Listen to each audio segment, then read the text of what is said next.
é o Evangelho segundo Jesus, é a palavra da vida, é a psicologia perene, é o destrinchamento da nossa interioridade chamada para a luz como boa nova. Hoje eu quero ler na carta de Paulo aos Romanos, do verso 15 até o verso 25. É Paulo falando da inextricabilidade, da impenetrabilidade de dimensões do próprio ser. Ele está falando do inconsciente humano, antes disso ser uma teoria psicanalítica. Ele está falando de pulsões antes de que elas fossem uma constatação de natureza psicocientífica. Ele está falando de contradições, de manifestações, chamando-as pela primeira vez pelo nome.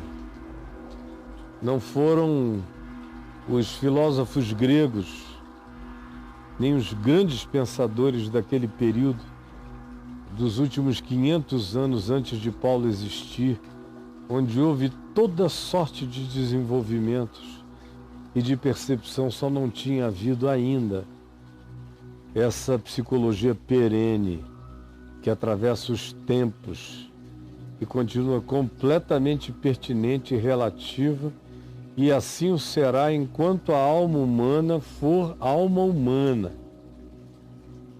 Ela só não é aplicável à inteligência artificial, mas aonde a inteligência for natural e aonde a psique for o resultado de uma formação que combina o fenômeno natural com o sopro divino na natureza humana, então essa palavra terá a sua pertinência e a sua total irrevogabilidade.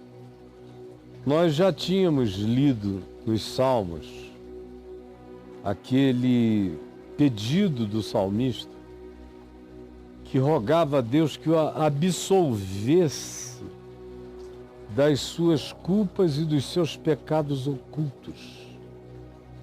Como a gente já tinha no Velho Testamento, os sacrifícios nos altares propostos por Moisés, sacrifícios pela culpa desconhecida,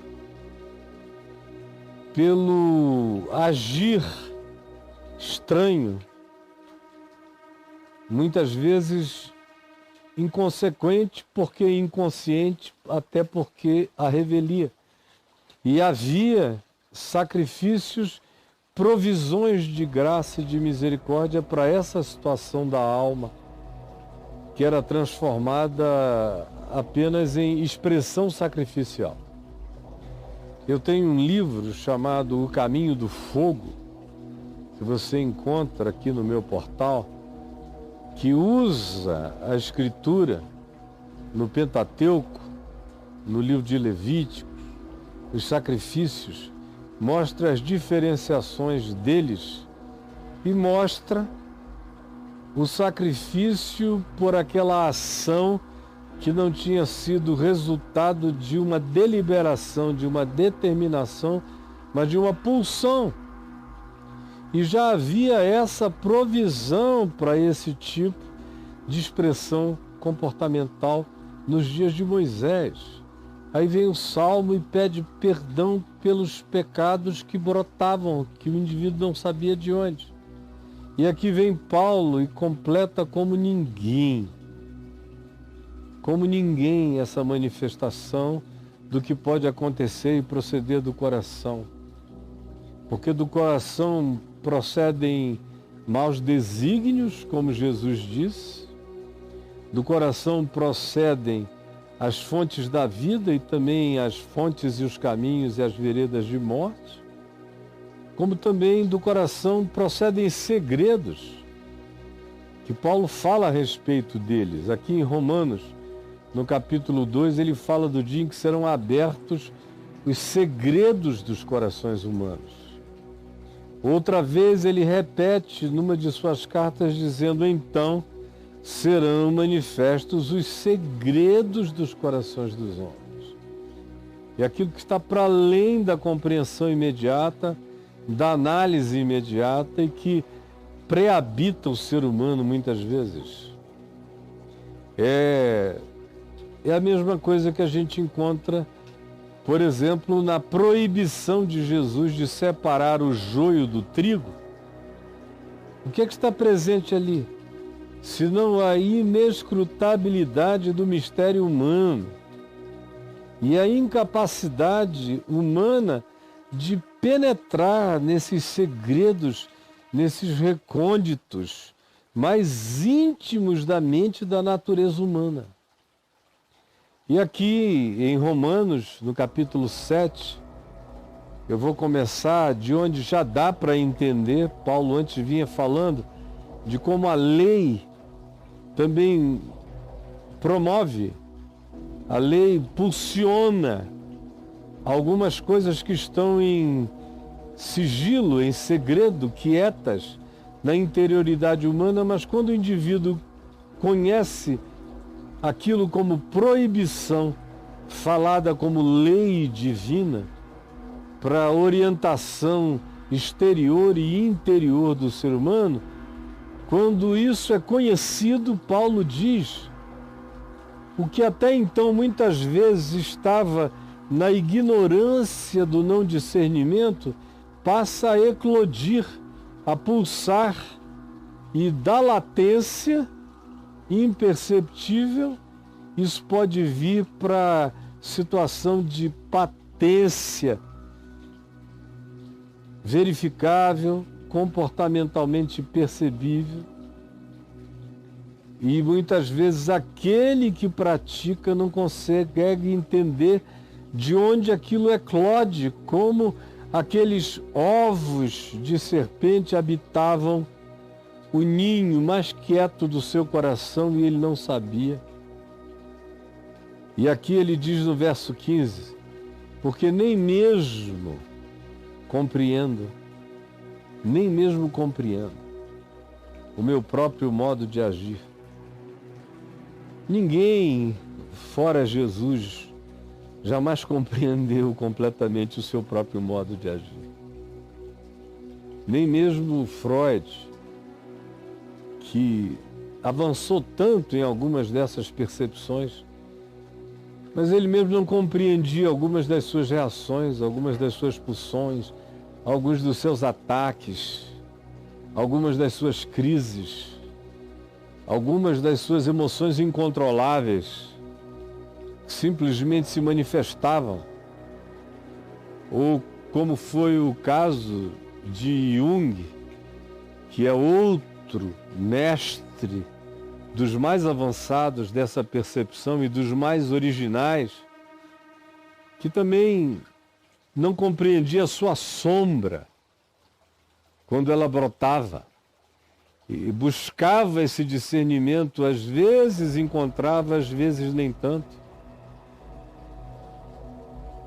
O próprio Søren Kierkegaard, no seu livro O Desespero Humano, ou em Conceito de Angústia, descreve esse estado de latência indesignável como a angústia indesignável, que frequentemente colocava o indivíduo num estado de comportamento que ele próprio não discernia, que decorria de uma pulsão que estava tão profunda dentro dele que ele não conseguia alcançar. E Paulo diz, porque eu, Paulo, que vivo o dia inteiro com meu coração na luz, buscando me compreender, buscando sabedoria, buscando sensatez, buscando equilíbrio, todavia não compreendo muitas vezes, não entendo o meu próprio modo de agir, pois nem sempre eu faço o que eu prefiro. Eu sei o que eu quero. Eu tenho consciência, eu tenho lucidez, eu tenho a compreensão do certo, do errado, do verdadeiro, do ambíguo e do falso.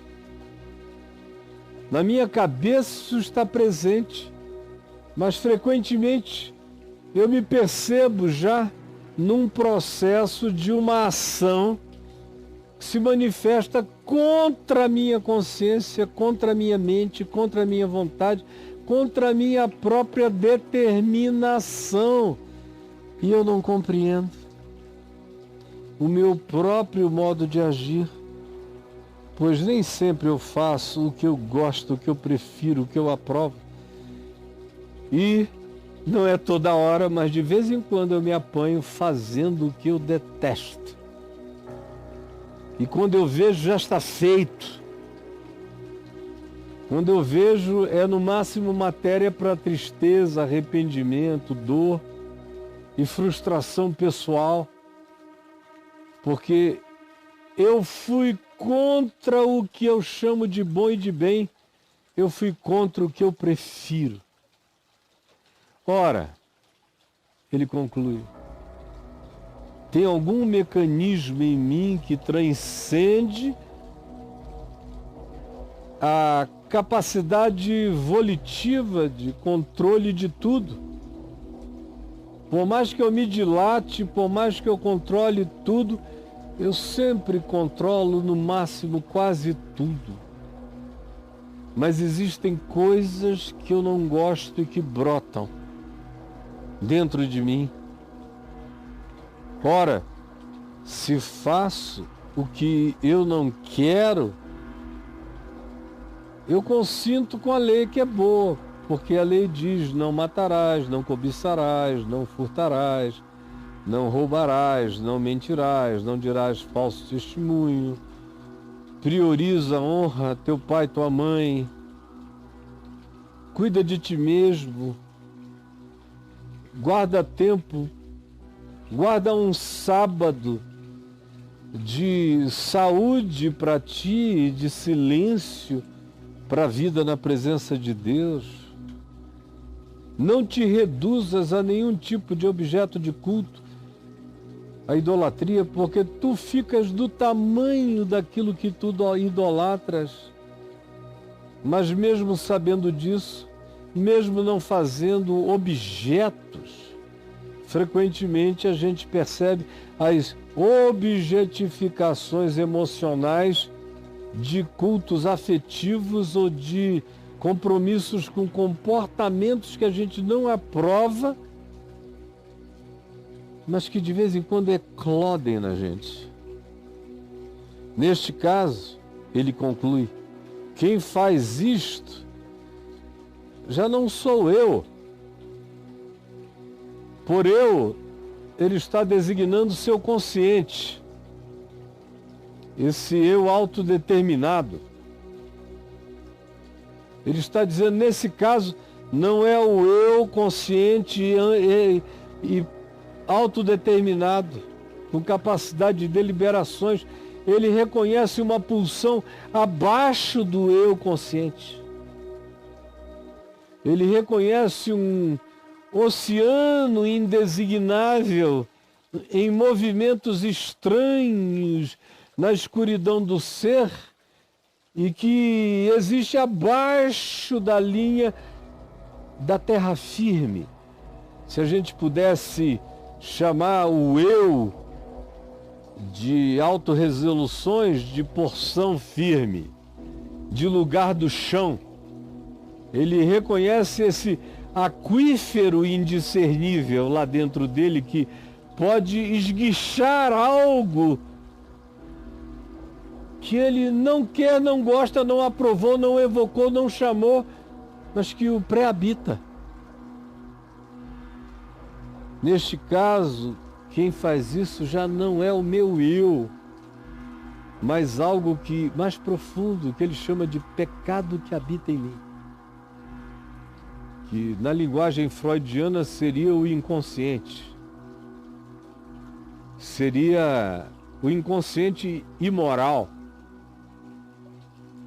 O inconsciente não é moral. Ele é frequentemente, surpreendentemente, imoral, indecente. Frequentemente ele trabalha contra todas as camadas conscientes das nossas decisões e resoluções. Mas ele está ali com um poder de esguicho. E que Paulo chama de pecado que habita em mim. Que é esse poder que está para além da sua própria determinação, da sua volição, do seu consciente, da sua preferência, da sua aprovação. Ele diz, me habita algo profundo, que lateja e que habita dimensões impenetráveis para mim.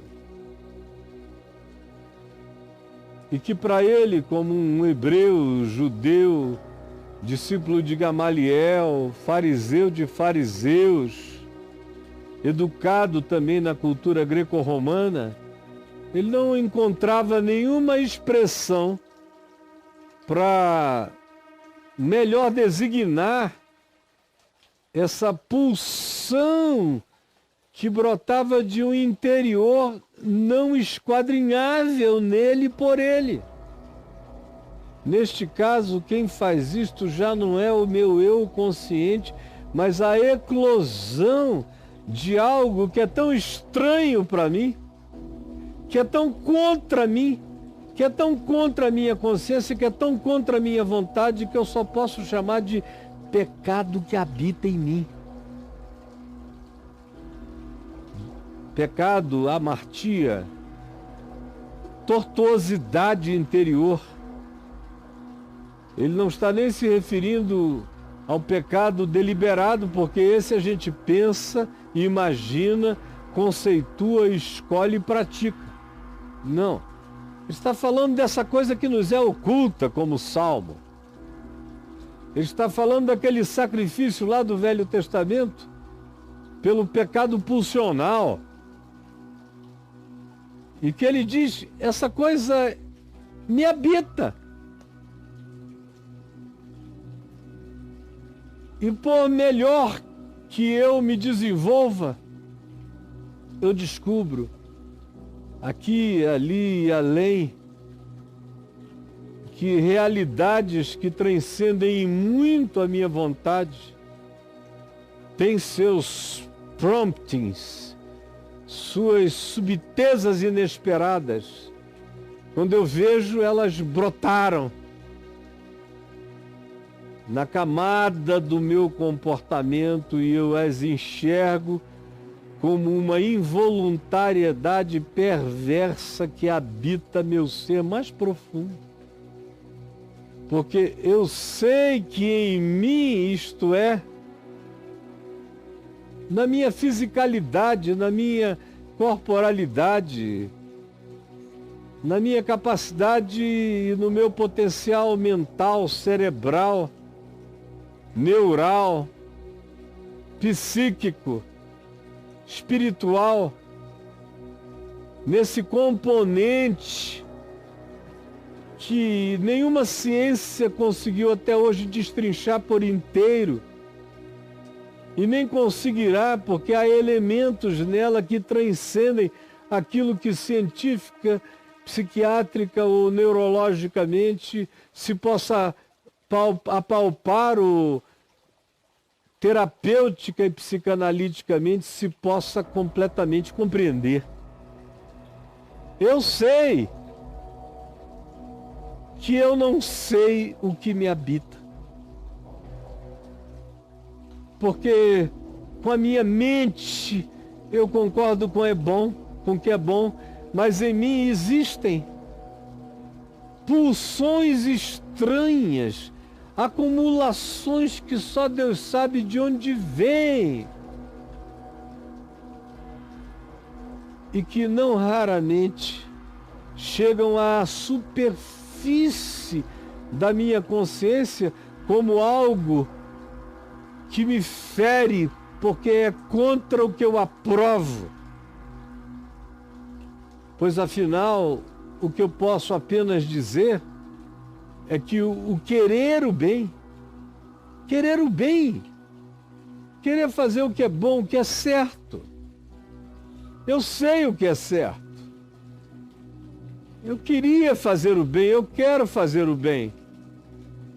Isso está em mim. No meu eu superior, existe essa consciência, essa escolha. Eu quero isso.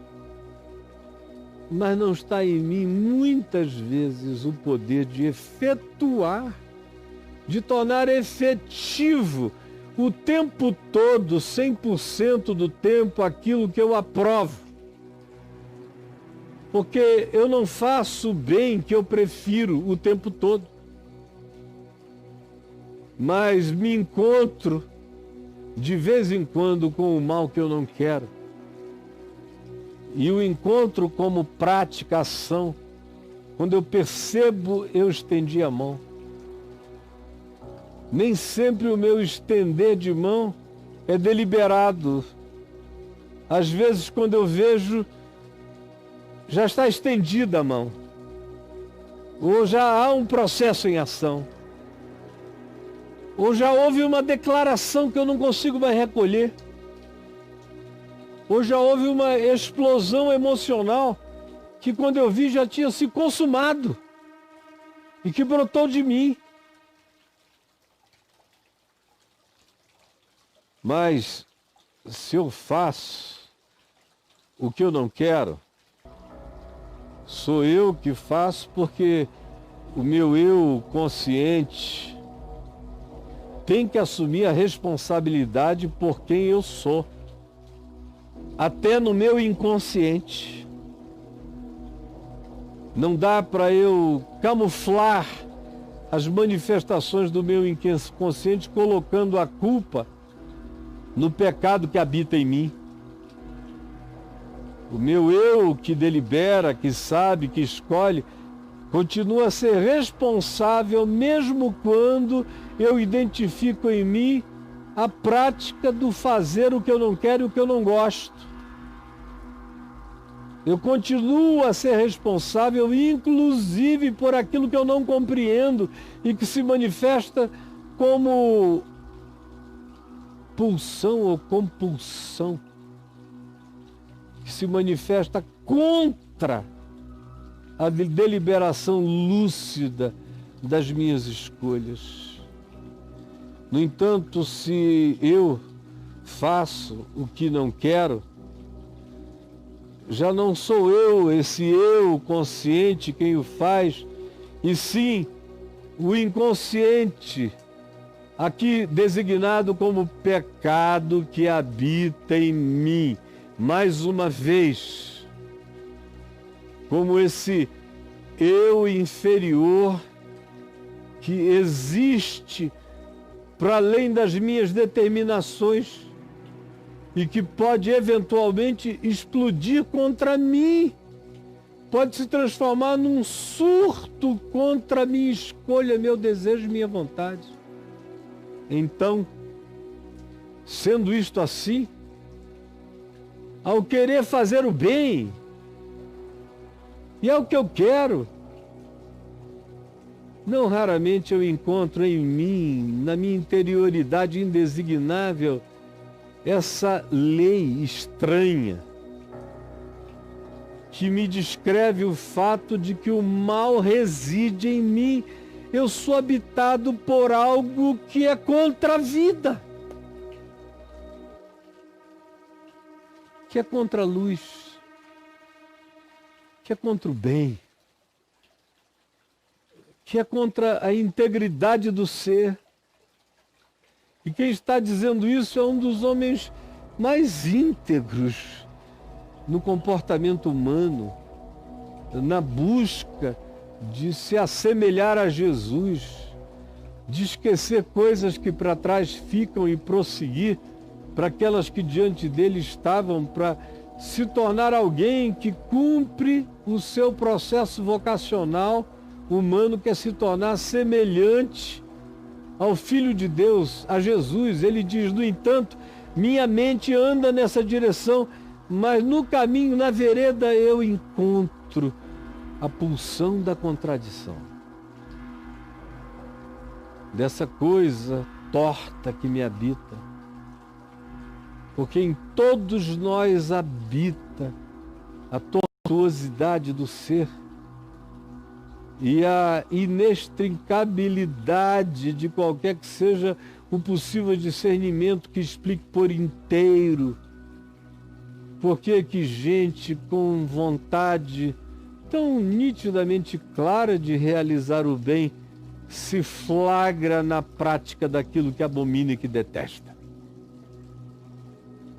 Então, o querer fazer o bem, ao querer isso, eu encontro não raramente esse mal que reside em mim.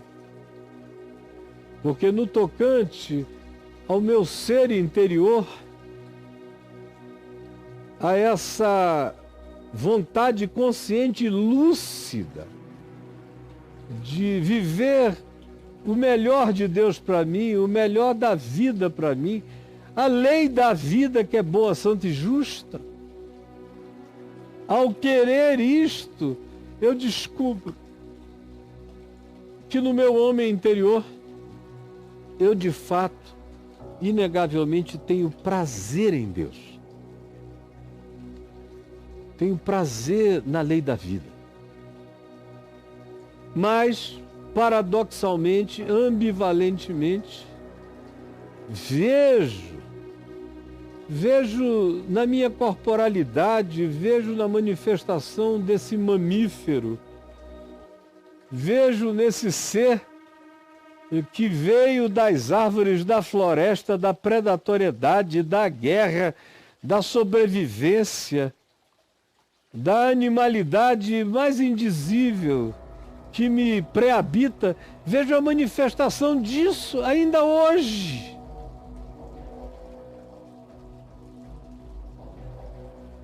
Vejo nos meus membros uma outra lei, a lei do bicho, a lei da fera, a lei da instintualidade completamente predadora, está aqui dentro de mim. Enquanto eu tenho prazer no sublime, eu encontro uma guerra contra a minha mente, contra a minha vontade, contra o meu desejo, que me faz prisioneiro dessa manifestação da lei do pecado que está no meu inconsciente, que me habita, que me reside, que se expressa pelo animal mamífero predador, mesmo quando a minha mente mais superior diz não. Mesmo assim, eu encontro esse centauro em mim. O homem e a besta me habitam. Desventurado homem que eu sou, esquizofrenizado, dividido, sofro dessa psicose básica, sou marcado por essa esquizofrenia primal. Há uma divisão, há uma ruptura, há uma intersecção que nem sempre tem ponte, às vezes é só divisão interior mesmo, que me faz me sentir muitas vezes um ser desventurado, porque eu habito um corpo de morte, eu tenho desejos sublimes, ao mesmo tempo instintos profundamente animais que residem e que habitam a minha corporalidade, a minha fisicalidade, o meu processo histórico. E essa é a minha angústia, essa é a minha desventura, essa é a minha tristeza com a minha incapacidade de ser uno, de ser um ente íntegro, total em Deus, porque eu não sou. No entanto, eu não fiquei sabendo disso para me destruir.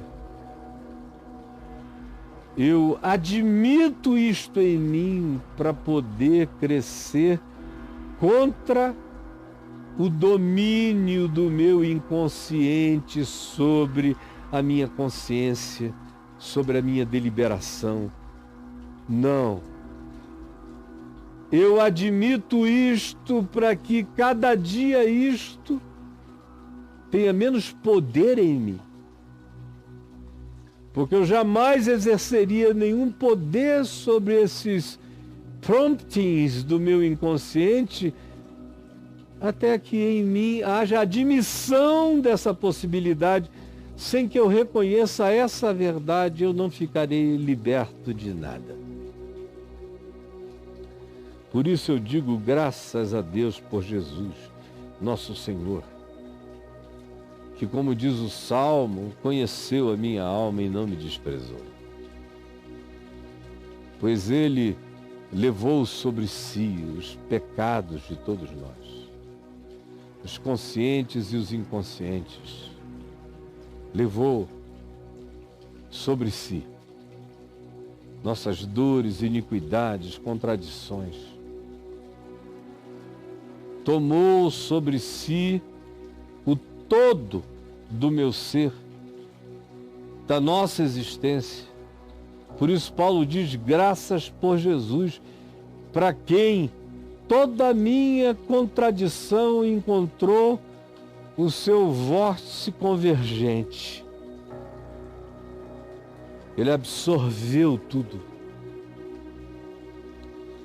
Tudo que em mim é sem solução, nele está solucionado na cruz.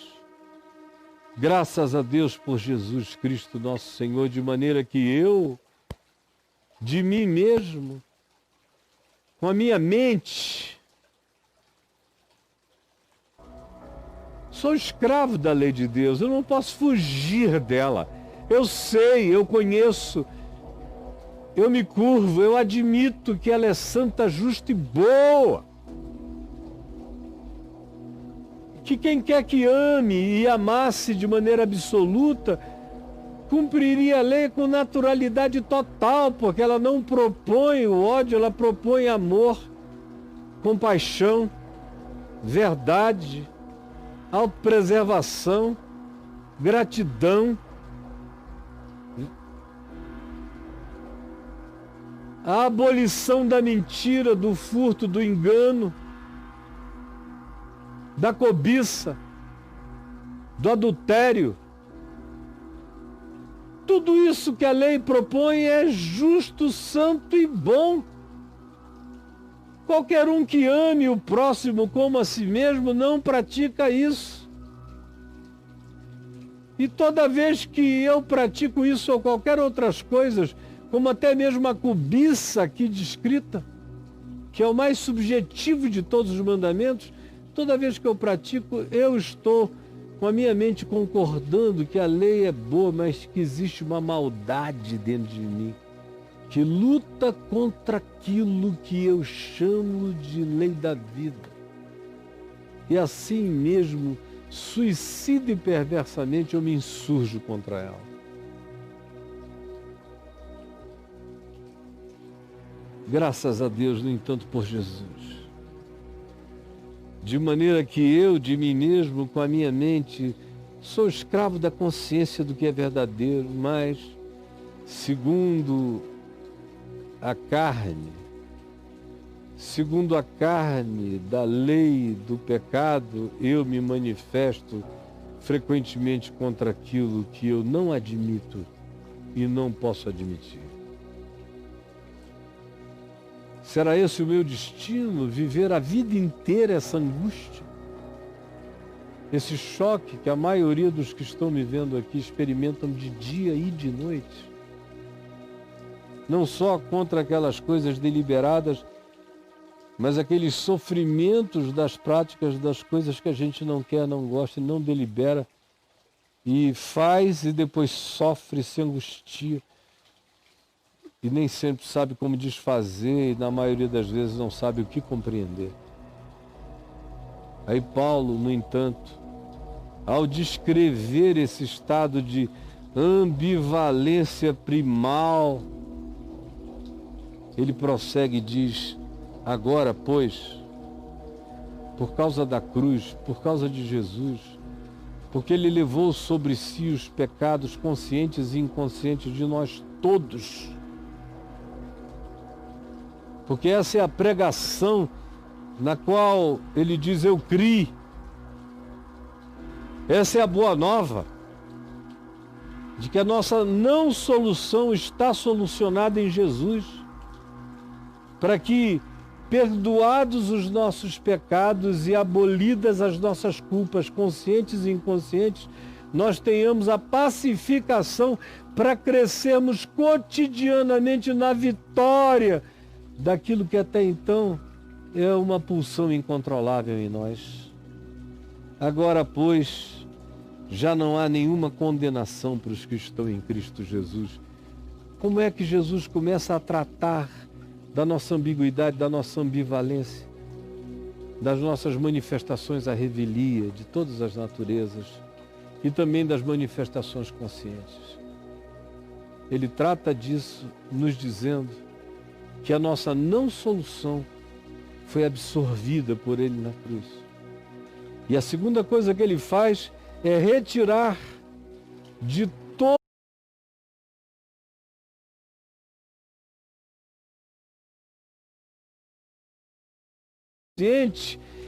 ele tira a condenação da culpa lúcida e deliberada, tanto quanto ele tira a condenação e a culpa da pulsão não compreendida. Eu sou perdoado e estou perdoado em Cristo daquilo que eu delibero fazer, acerca do que me arrependo, mudo de mente, volto atrás e corrijo o meu caminho, tanto quanto sou perdoado em Cristo das coisas que não foram evocadas por mim, mas que se manifestam contra aquilo que eu aprovo, como expressão amoral e imoral do meu inconsciente, que aqui é chamado de pecado que reside em mim. Agora, pois, já não há mais nenhuma condenação para os que estão em Cristo Jesus, porque Jesus viveu consciente e inconscientemente a vida de um humano sadio. A única mente sadia é a mente de Cristo, para a qual eu sou chamado a absorvê-la e viver nela e andar segundo ele andou, mas eu não conseguirei jamais por mim mesmo, a menos que eu reconheça essa minha esquizofrenia primal, a menos que eu reconheça que a minha não solução foi vivida e solucionada por Jesus, e a menos que eu reconheça que o fato de que ele viveu a saúde humana e a integridade humana e a harmonia humana por inteiro, que ele é o homem dos homens, aquele em quem o Pai tem todo o prazer, ele é a melodia do universo, em coerência absoluta, e eu reconheça que ele, sendo isso, levou sobre si o que em mim é insuportável e em você também, e removeu o peso da condenação. Já não há condenação. Eu sou quem eu sou. Não necessariamente eu já melhorei em tudo, mas eu não tenho condenação nenhuma pesando sobre mim. Eu estou absolvido E a maravilha é essa. É só quando você se sabe totalmente absolvido, sem condenação, tetelestai, está pago, está consumado, não tem mais culpa. O escrito de dívida que havia contra nós e que constava de mandamentos quebrados o tempo todo, tudo isso foi removido inteiramente, encravado na cruz. E todo o processo acusatório foi rasgado de modo que sem condenação, sem a culpa da condenação, as pulsões incontroláveis do meu ser começam a diminuir. E o poder lúcido do meu consciente, que escolhe todo dia a lei da vida, o Evangelho em Cristo, vai apaziguando esse oceano angustioso do meu inconsciente, que é tanto mais angustioso quanto mais culpado seja, quanto mais introjete a culpa sem cura. Mas em Cristo Jesus ele retira a culpa lúcida e a culpa inconsciente, perdoa o ser consciente arrependido e perdoa o ente profundo inconsciente que nem se compreende, mas que agora, não importando o que dele ecloda, já eclode perdoado. E quando esse perdão é crido e absorvido, paradoxalmente isso não produz um libertino, não produz um ser entregue à maldade, ao contrário. Estranha e paradoxalmente, a escolha consciente do ente perdoado, que se sabe perdoado, completamente, totalmente, definitivamente perdoado, começa a transmitir pacificação para o coração. E toda vez que a manifestação de todas essas explosões acontecem, eu lido com elas não como alguém que sofre eternamente delas, mas eu digo, teus dias já estão contados, porque teu poder já foi liquidado na cruz. Então, eu esqueço. Eu aprendo o que me habita. Eu entro no labirinto de creta do meu ser, olho na cara do bicho e vejo que ele perdeu o chifre, a força e o poder. E que ele vai ficando cada vez mais destituído.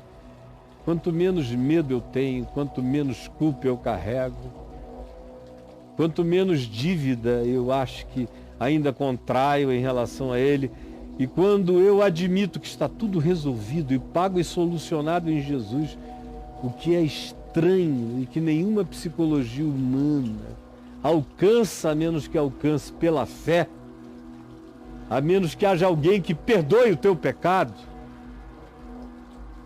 E é o que a psicologia não tem, é alguém que perdoe o teu pecado de cima para baixo, na vertical absoluta, e que traspasse o teu ser até a mais profunda interioridade e declare no Hades do inferno do teu ser, na angústia das tuas prisões, que está tudo consumado, declarado e perdoado.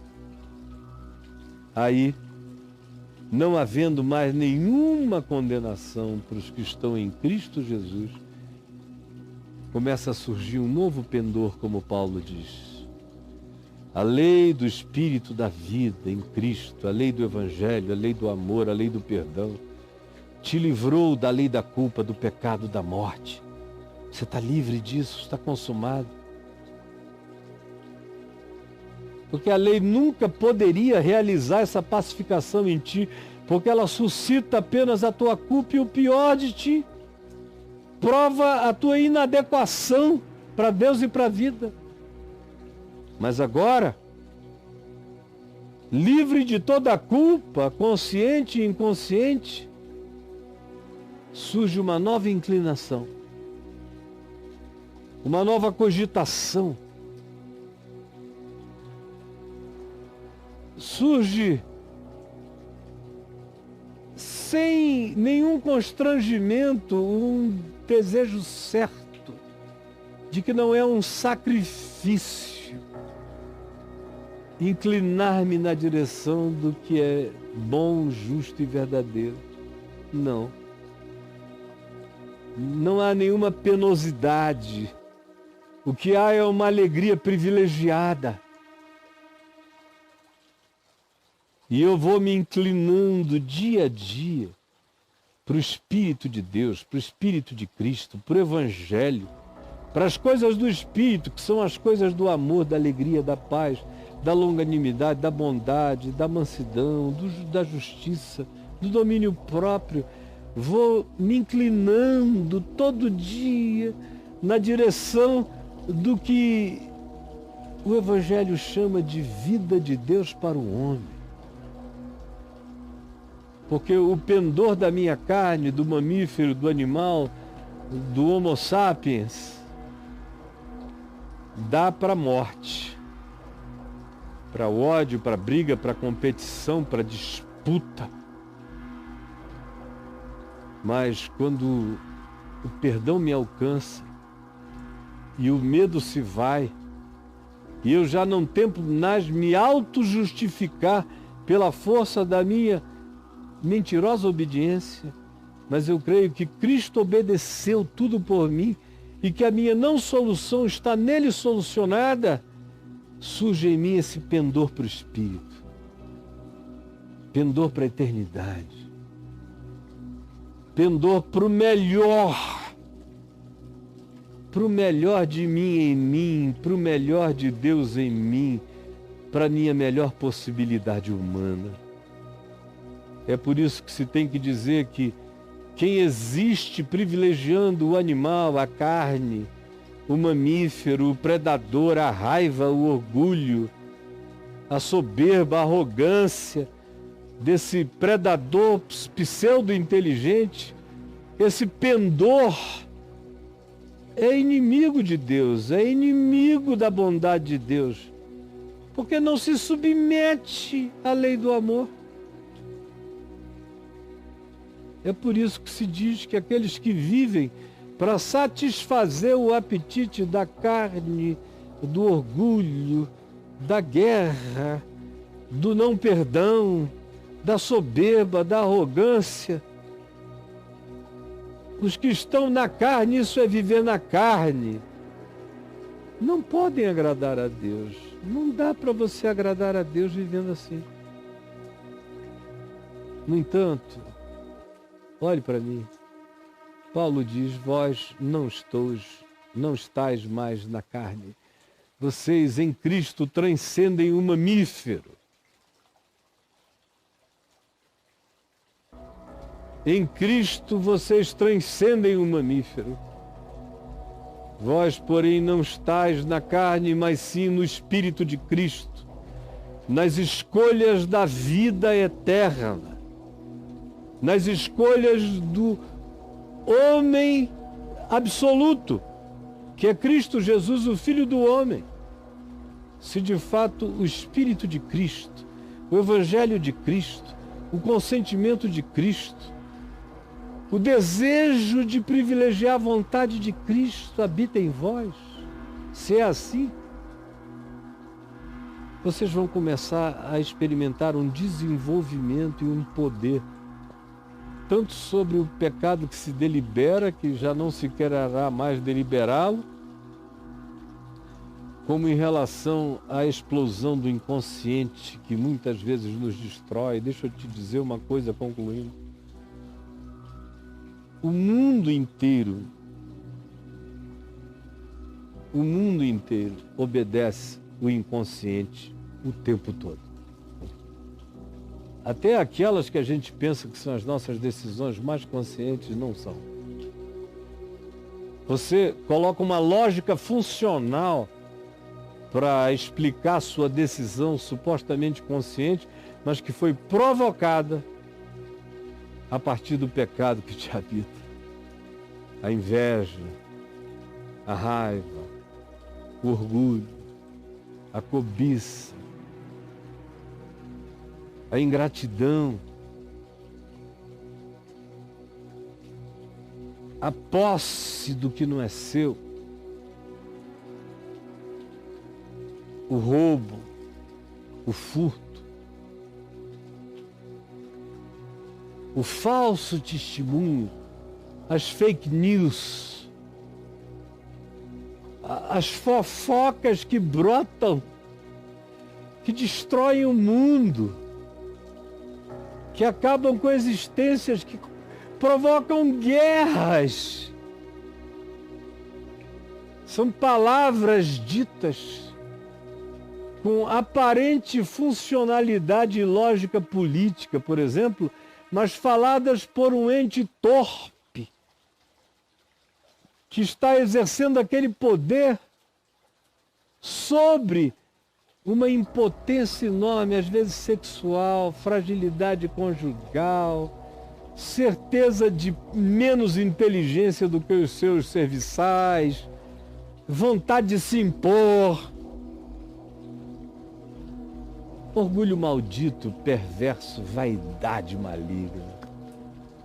E tudo isso é a propulsão para a qual se arranjam justificações, pseudo-funcionalidades, mas o mundo inteiro jaz no maligno, porque o mundo jaz na pulsão da morte. Em Cristo, todavia, eu não estou absolutamente curado disso, mas dia a dia pendo numa diversão infinitamente melhor e superior, porque eu não tenho mais culpa, não tenho condenação, não há mais nenhum pecado de juízo sobre mim, eu sou perdoado, estou livre, não tenho que lidar com a culpa. Quanto mais eu brigo com a culpa, mais o pecado cresce em mim.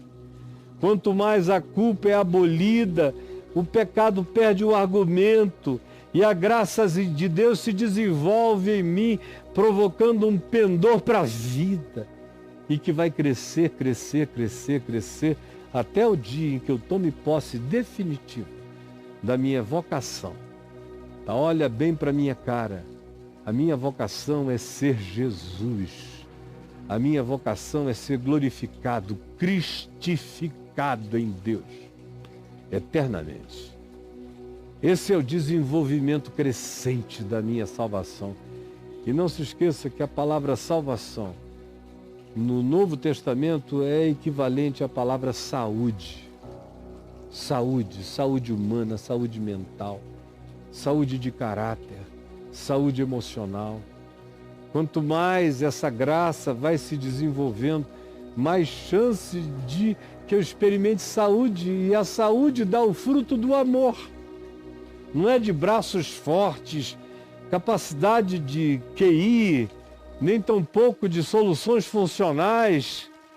Todas essas coisas que são boas e são parte da nossa saúde orgânica não valem nada se eu não for habitado pela saúde do amor, da compaixão, da misericórdia, da fidelidade, da verdade, da alegria e do domínio próprio. Coisas contra as quais não há lei.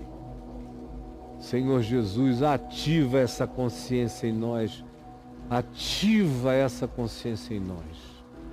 É o que eu te imploro agora, a tua palavra não podia ter sido mais nítida. Essa é a psicologia perene e eterna. Aplica essa percepção, essa consciência, essa revelação e ativa essa compreensão como prática do bem e como pacificação na fé. É o que eu te peço.